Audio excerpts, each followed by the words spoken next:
পৌঁছে দিতে ওই আল্লাহর সময় দরকার হবে না। কে যেন আজহার নাকি মাঝার একজন আছে, আগে ওরা খাইছে এখন এরা খেতে চায় না, কি বলছেন না? নামকে বিকৃত করা থেকে বিরত থাকুন। বিএনপি নাকি চাঁদাবাজি করে, বিএনপি নাকি দখলবাজি করে, বিএনপি নাকি চেতেন কেন? আমি এই জন্য চেতব, চোরের মনে পুলিশ পুলিশ। ইসলামপন্থী আলেমগণ যখন চাঁদাবাজের বিরুদ্ধে কথা বলে, একদল খাইছে আর একদল রেডি হয়ে গেছে, তখন ওই কপাল পরা জামাওয়ালার মতো লোকেরা চটকলে দিতে চান। মনে রাখবেন, খলিফার কাজ ভেঙে ছুড়ে তছনছ করে নতুন একটা বাংলাদেশ বিনির্মাণ আমরা করবই। আলেমদের বিরুদ্ধে লেগে একদল হেলিকপ্টারে উঠেছে, আলেমদের বিরুদ্ধে লাগলে আর একদল হেলিকপ্টারে উঠতে পারবেন না। আল্লাহ তাআলা আলেমদেরও দেখেন, জালিমদেরও দেখেন। আল্লাহ তাআলা আলিমদের সাহায্য করেন আর জালিমদেরকে শায়েস্তা করেন।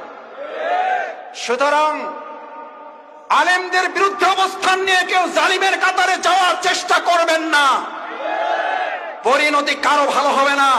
সে যদি শফিকুল ইসলাম মাসুদ হয়, শফিকুল ইসলাম মাসুদের পরিণত তার চেয়েও ভয়াবহ। কারণ আলিমেরা কথা বলে জনগণের কল্যাণের জন্য, ইসলামের জন্য। আলিমদের সম্মান করতে শিখুন, নামকে বিকৃত করা থেকে বিরত থাকুন। ফ্যাসিস্টদের এক টাকলা মুরাদ মনে করিয়ে দিচ্ছি, শুধু এই মাওলানা ডক্টর আজহারি হাফিজাহুল্লাহ বলেছিল, ওই যে কি একটা বলে, ঠিক না বা ঠিক, এই কথা বলার দুই একদিনের মাথায় ওর মন্ত্রিত্ব চলে গিয়ে অপমান লাঞ্ছনার কাজ করে আল্লাহকে দাঁড় করিয়েছিলেন। আজ যারা আজহারিকে আজহারি কিংবা ফাজাহারি বলেন, আপনাদেরকে লাঞ্ছনা এবং অপমানের শেষ ঠিকানায় পৌঁছে দিতে ওই আল্লাহর সময় দরকার হবে না। কি বলেন? আমরা জানি না আপনারা এগুলো বুঝে না নাকি না বুঝে, নাকি শয়তানের পাল্লায় পড়ে বলেন। মাওলানা ডক্টর আজহারি এই বাংলাদেশে কোন দলের সম্পদ নয়, শুধু মুসলিম উম্মার সম্পদ নয়, উনি গোটা পৃথিবীর মানব জাতির সম্পদ।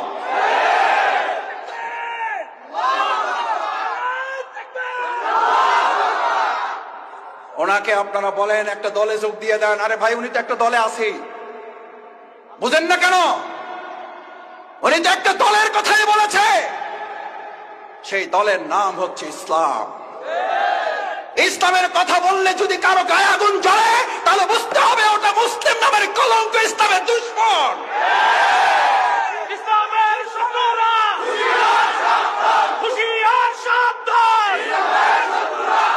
আমরা বললাম সাদাবাজার রেডি হয়ে আছে।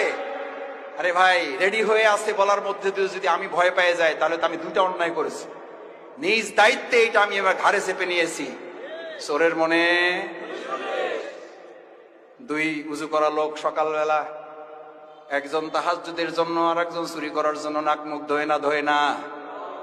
তাহাজ্জুদওয়ালা মনে করতেছে এই দেশে তো আরো চোর আছে, এটা মনে করে।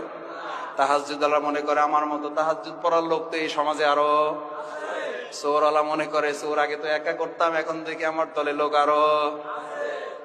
আল্লাহ, এই গল্পগুলো এরা কেন মনে রাখে না?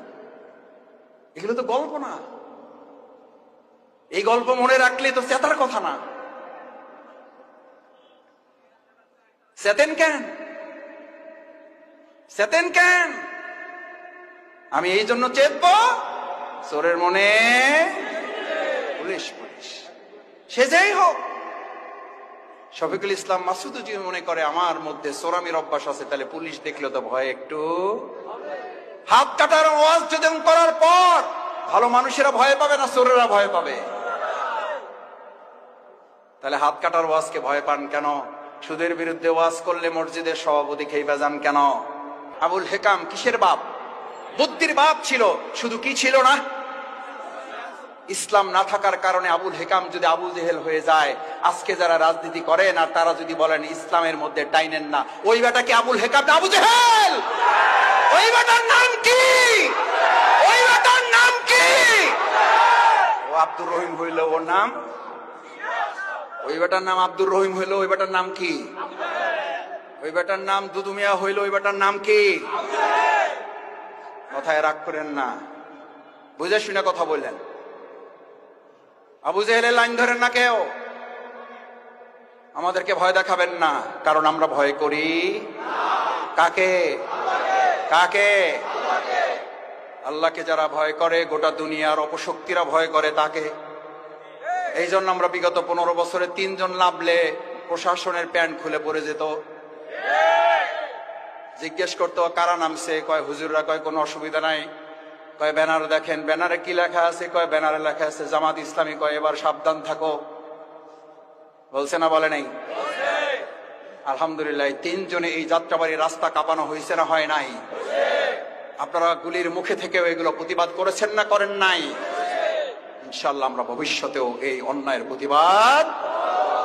আসুন, ইল্লাল্লাযীনা আমানু, ঈমানদাররাই শুধু এই ক্ষতি থেকে বাঁচতে চায়। আমরা ক্ষতি থেকে বাঁচতে চাই, তাহলে ঈমান লাগবে, আল্লাহর আইন লাগবে, আল্লাহর বিধান লাগবে। শুধু মসজিদে না, সব জায়গায় লাগবে। ইসলামী সমাজ কল্যাণ যদি আল্লাহর এই বিধান দিয়ে সমাজ এবং রাষ্ট্র পরিচালনা করতে চায়, আগামী দিনে আল্লাহ রাসূল সাল্লাল্লাহু আলাইহি ওয়াসাল্লাম বুলেটের যুদ্ধ করেছেন, আমরা আগামী দিনে ব্যালটের যুদ্ধের মাধ্যমে রাসূল সাল্লাল্লাহু আলাইহি ওয়াসাল্লামের সেই বুলেটের যুদ্ধে অংশগ্রহণ করার আহ্বান জানাবো আমরা সবাইকে।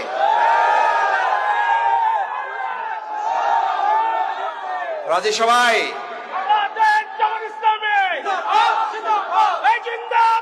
সম্মানিত ভাই এবং বন্ধুগণ, আসুন আল্লাহ সুবহানাহু ওয়া তাআলার কাছে দোয়া করি, আল্লাহ মেহেরবানি করে আমাদের এই ব্যালটের যুদ্ধে আপনি আমাদেরকে বিজয় দান করেন। রাসূল সাল্লাল্লাহু আলাইহি ওয়াসাল্লামের সেই বাণী আমাদেরকে ধারণ করান। কতিপয় হাপরওয়ালা বুঝেন, দাকাসি বানায়, তাদের সাথে অবস্থান করেন, কোনো কাজ করবেন না। মাথা থেকে গন্ধ না দুর্গন্ধ বেরোবে, কারণ হাপরওয়ালাদের সাথে বসে আছেন। হাপর বুঝেন, দাকাসি বানায়।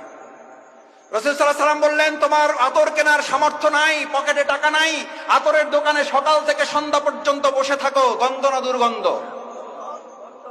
কি দুর্গন্ধ না সুগন্ধ? আজ এখানে যারা আছেন, ব্যালটের যুদ্ধের মাধ্যমে আগামী দিনে হাপরের পক্ষ নিবেন নাকি আতরওয়ালাদের পক্ষ নিবেন? আতরওয়ালাদের পক্ষ নিবেন যারা, দেখি হাতগুলো। আল্লাহ আমাদের আতরওয়ালাদের সাথে কবুল করেন। আস্তাগফিরুল্লাহ রাব্বি মিন কুল্লি জামবি ওয়া আতুবু ইলাইহি।